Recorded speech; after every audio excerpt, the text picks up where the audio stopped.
Bonjour à tous chers mortels, c'est Dragmer, on s'attaque à Elfenlied, c'est un manga que j'attendais et que beaucoup de gens attendaient depuis des années.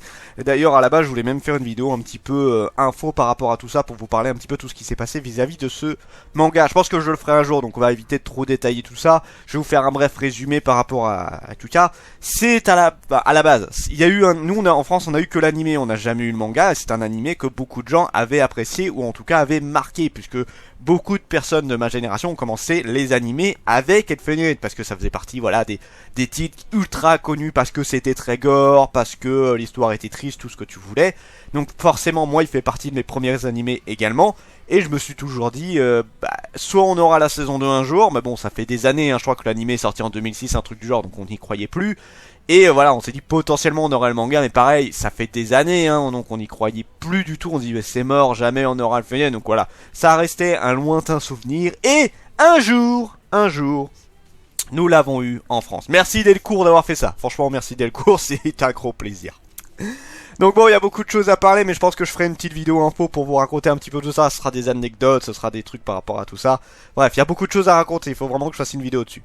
Alors, c'est un seinen suspense science-fiction fait par Okamoto Lins, à savoir qu'il a fait d'autres mangas, notamment No Control et Breathing the Darkness. J'ai plus le nom à chaque fois, il est trop long ce truc-là. Je l'ai là, je dois le présenter en plus, ce manga. Qui a fait des très bonnes histoires, à chaque fois toutes les histoires sont très sympas, je trouve. Pour l'histoire de celui-là, nous suivons Kota, un jeune lycéen qui va être à la fac d'ailleurs, un jeune faqueux, on va dire ça comme ça, qui arrive dans une petite campagne, voilà, peinard, pour pouvoir poursuivre ses études, et il va pouvoir loger gratuitement chez sa tante, qui n'est pas là, en fait, c'est un restaurant à la base, mais là pour l'instant il sert plus à grand chose, du coup voilà, il lui dit voilà, tu peux habiter dedans gratos, mais en échange, tu t'occupes de l'entretien. Je crois que le truc est immense, c'est un restaurant, c'est super grand, il y a autant de place que tu veux. Il est tout seul, tu fais ok, bon bah, au moins c'est gratuit quoi. J'imagine pas le temps que tu passes pour le ménage, ce genre de truc là, mais bon. Donc voilà, c'est une bonne nouvelle, et il va revoir, parce que ça fait des années qu'il l'a pas vu, sa cousine Yuka. Voilà, ça fait très longtemps qu'il ne l'a pas vu. C'est que je crois pareil, il devait avoir 8 ans, ouais, 7-8 ans la dernière fois qu'il l'a vu là, et presque la vingtaine. Donc voilà, ça fait un petit peu de temps. Donc voilà, il la revoit un petit peu après en se baladant dans la ville. Et ils vont se balader avant de retourner à leur fameux chez eux. Enfin, surtout sont chez lui, c'est surtout à Kota pour l'instant. Et à un moment donné, ils vont rencontrer une jeune fille. Une jeune fille qui s'appelle... qui s'appelle pas pour l'instant en fait. Ils vont l'appeler New. Voilà. Ils vont l'appeler New parce qu'elle fait New. Oui, ça ressemble à un Pokémon comme ça, on n'y peut rien, Non mais en vrai, voilà, alors pour les histoires, parce qu'il y a quelque chose avant. En fait, cette jeune fille, à la base, elle vient d'un centre d'expérimentation qui, alors d'ailleurs, on sait pas trop ce qu'ils font à part gérer, enfin si, on sait qu'ils gèrent les Diclonus. Ça je le dis parce qu'on l'apprend assez tôt. Diclonus, qu'est-ce que c'est? Eh ben c'est ce qui est New. New qui est une jeune fille plus ou moins classique, avec 2 cornes qui ressortent, et qui a une particularité, c'est d'avoir des sortes de mains invisibles qui sortent de son corps, donc elle en a 4, oui si j'ai pas de bêtises, elle en a 4, et qui vont à peu près jusqu'à 2 mètres, voilà, 2 mètres de distance, par contre qui sont capables de tout trancher, quasiment tout détruire, bref c'est des armes de destruction massif, mais qui est quand même une limite, en fait voilà, s'il y a des trucs à proximité, elle peut les lancer ultra vite, en mode Sonic, ce genre de truc là. Mais voilà, elle a quand même des limites dans le sens où elle peut pas faire autre chose par rapport à sa distance. Bon, c'est quand même extrêmement pété, je vous le dis, elle peut quasiment tout trancher, elle peut éjecter à peu près ce qu'elle veut. Bref, ça reste quand même une arme de destruction massive, la jeune fille. Et à un moment donné, elle va réussir à s'enfuir, elle va sortir du centre, et elle va tomber dans la mer, et justement, sur la plage, elle va tomber sur Kota et Yuka. Et là, on se dit, merde, elle va les buter. Non, parce qu'en fait, elle s'est pris un gros coup sur la tête et elle est devenue amnésique. Et pas réellement amnésique, parce qu'en fait, là, elle va avoir une sorte de double personnalité. La New, qui est un peu en mode, voilà, toute innocente, la pureté incarnée, qui ne connaît rien du monde, bref, c'est presque un nouveau-né. Et son côté un petit peu maléfique, Lucie, qui, elle, est vraiment là, sa vraie personnalité, et qui, elle, est un petit peu en mode destruction de tout ce qu'il y a sur mon passage. Alors ça, c'est le speech de base, mais évidemment l'histoire est bien plus profonde et il y a beaucoup plus de choses. Mon avis sur le manga. Alors, je connais déjà l'animé j'ai dû le voir au moins 30 ou 40 fois, je me le regarde presque une fois par an à chaque fois, voire 2 des fois. C'est un animé que j'avais énormément aimé, donc je connais bien évidemment tout ce qui s'est passé. Il y a pas, pour le moment, il n'y a pas de différence, hein, c'est plus ou moins tout ce qui se passe. Il y a quelques changements, notamment genre à un moment, Kota, quand il est sur la plage, il a retrouvé New. Et il se fait péter la tête, voilà, t'as un soldat qui lui met un gros coup de crosse avec son fusil sur la tête et Kota se fait assommer. Ça c'est pas totalement le cas, c'est Yuka est avec lui et c'est elle qui se fait péter la tête. Ce qui est, voilà, en fait t'as quelques changements, genre des personnages qui sont pas là dans l'animé au même moment, genre de trucs là, bref on a quelques petits changements. Mais le fil de l'histoire est plus ou moins le même, l'animé a respecté à 90% ce qui se passe dans le manga. Je dis bien au début. L'animé fait 13 épisodes, dont un bonus. Et là, avec le premier tome, enfin le double tome, hein, parce que ce truc-là, voilà, c'est 2 tomes, on arrive à la moitié de l'animé déjà. Voilà, on est au moins au 7ème épisode de la série. Donc là, on a presque tout vu. Donc dès qu'il y aura le deuxième tome, sachant qu'il y a 12 tomes au total, donc là on en aura 6, puisque c'est des gros formats. Dès qu'on arrivera au deuxième tome, on aura rattrapé quasiment tout l'animé. Donc après, on aura enfin la suite. Parce que oui, l'animé n'a jamais fait la suite. Peut-être que le manga va nous relancer la série. Hein. Je sais pas quel succès va avoir le manga Elfen en France. J'ai pas trop regardé si ça s'est beaucoup vendu ou pas. J'aurais été en tant que vendeur, mais je l'aurais vendu à gogo. Vous avez pas idée. Mais voilà, c'est là, ça va dépendre un peu de son succès. Moi, je l'ai acheté parce que je suis un gros fan. Donc oui, j'aime énormément l'histoire, j'aime énormément. Là, en fait, je suis en mode avis par rapport à parce que je connais depuis très longtemps cette série-là, parce que je sais déjà ce qui va se passer, en tout cas pour le deuxième tome. Et après, ce sera la découverte totale. Et j'ai hâte d'arriver à ce moment-là où je vais découvrir ce qui se passe pour la suite. D'ailleurs, ça sort le 18. Juillet, ah bah c'est très bientôt d'ailleurs. Non, 18 août, excusez-moi, c'est le 18 août que ça sort. J'ai hâte d'avoir la suite. Donc voilà, c'est là pour l'instant. Moi je connais déjà ce qui s'est passé, je sais déjà ce qui va se passer au moins jusqu'au deuxième tome. C'est une série que j'adore énormément, que je vous conseille énormément, et on va plus développer sur le potentiel du manga. Parce que là, à mon avis, oui, j'ai aimé. Voilà, ça va résumer à ça.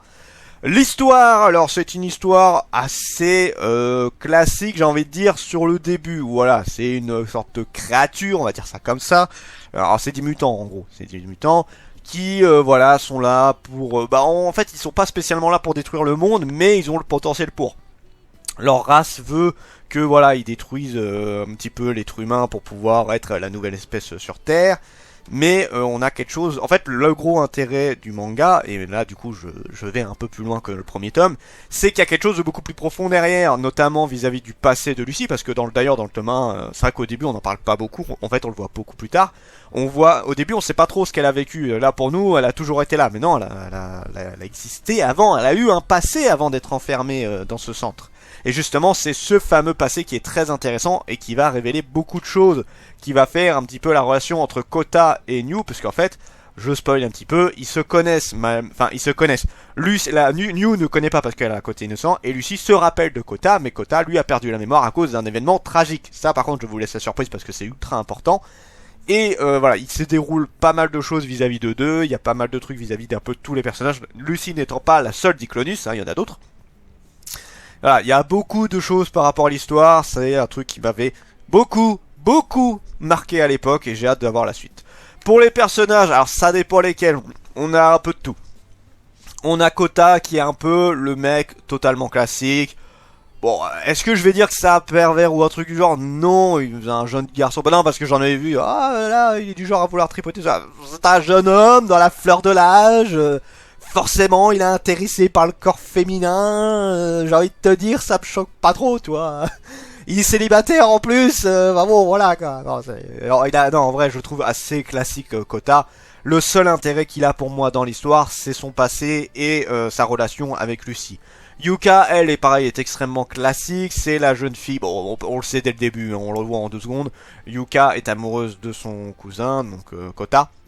Elle est amoureuse de lui et elle a un peu de mal avec le fait de montrer ses sentiments. Elle essaye, mais voilà, elle est du genre assez bourrine. Dès qu'il y a un truc qui va pas, elle est du genre à taper, elle est du genre à s'énerver pour pas grand chose. Donc bon, c'est assez compliqué pour elle d'exprimer ses sentiments. Kota, il est un petit peu perché aussi, il a du mal à se rendre compte vraiment des sentiments que Yuka a pour lui. Enfin bon voilà, c'est un personnage totalement classique qui est plus là en tant que soutien, mais elle a pas, moi je trouve qu'elle est pas ultra intéressante en tout cas. Encore une fois, elle a un petit intérêt vis-à-vis du passé de Kota et elle est plus là en tant que soutien.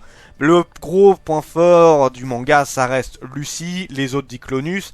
Et en fait c'est marrant, c'est surtout les personnages secondaires, notamment alors pas le directeur, mais le sous-directeur du centre qui gérait là où était Lucy, et pareil, il a un passé qui est vraiment incroyable. C'est un grand mot, hein, disons que c'est un personnage qui est très intéressant. On a aussi un des soldats du SWAT, si je dis pas de bêtises.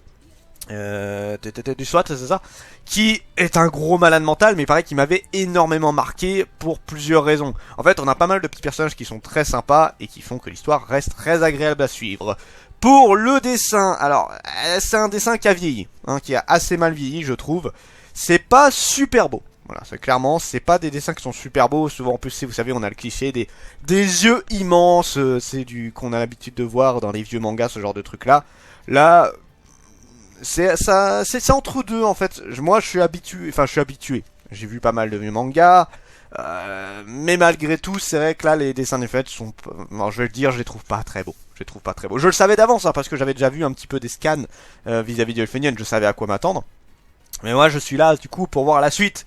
Il faut pas, au pire si le dessin vous rebute un petit peu, allez voir l'animé, l'animé vaut le coup, l'animé vaut le coup. Après si vous voulez en apprendre plus, et ben là il faudra regarder le manga justement.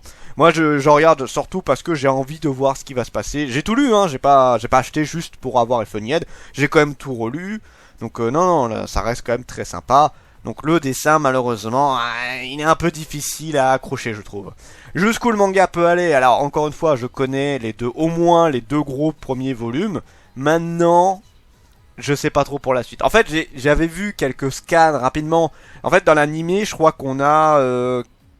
dans l'histoire principale on a 3 Diclonus si je dis pas de bêtises. Et vis-à-vis du passé tout ça on va voir un peu plus. Sauf que dans le manga il y a beaucoup plus de Diclonus que ça. En tout cas après ce qui se passe dans l'animé. Et justement j'ai hâte de voir ça. J'ai hâte de voir comment ça va évoluer à ce niveau là. Parce que il se passe encore une fois beaucoup de choses sur que ce soit les Diclonus, que ce soit les humains. Il y a beaucoup de choses qui se passent. Et là j'ai hâte de voir ce qui va se passer. Je vous conseille énormément ce manga. Alors sauf si vous avez un peu de mal avec le gore. Là ne regardez pas parce que c'est extrêmement trash. C'est un manga qui est quand même assez dur, hein, que ce soit d'un point de vue psychologique. Il y a du viol, je préviens. Il y a du viol, il y a du meurtre, il y a de la torture. Bref, c'est un manga qui est quand même très dur. Si vous avez du mal avec tout ça, passez votre chemin. Si ça ne vous dérange pas et que vous, comme moi, que ça vous embête pas, que vous avez envie de découvrir l'histoire, oui, foncez. C'est une très bonne. C'est un très bon manga et je suis très heureux que ça sorte en France. Et d'ailleurs, quand on voit que ce genre de manga sort, on se dit que tout peut arriver en France. Et là d'ailleurs c'est un peu ce qui se passe en ce moment. On voit pas mal de titres qu'on se dit que jamais ça n'arrive en France, et ça arrive. Donc moi je vais faire une dernière demande, parce que Elfenlied ça faisait partie de mes mangas que je voulais que ça arrive en France. Il y a 2 mangas en vrai que j'aimerais bien en France. Quand ces 2 mangas seront sortis en France, c'est bon, moi je serai content. Je veux Toradora et je veux Zero no Tsukaima. Quand les 2 mangas seront sortis en France, c'est bon, moi je suis heureux. Après tout le reste qui sort c'est que du bonus. Sur ce, c'était Dragmar et je vous dis à la prochaine, chers mortels.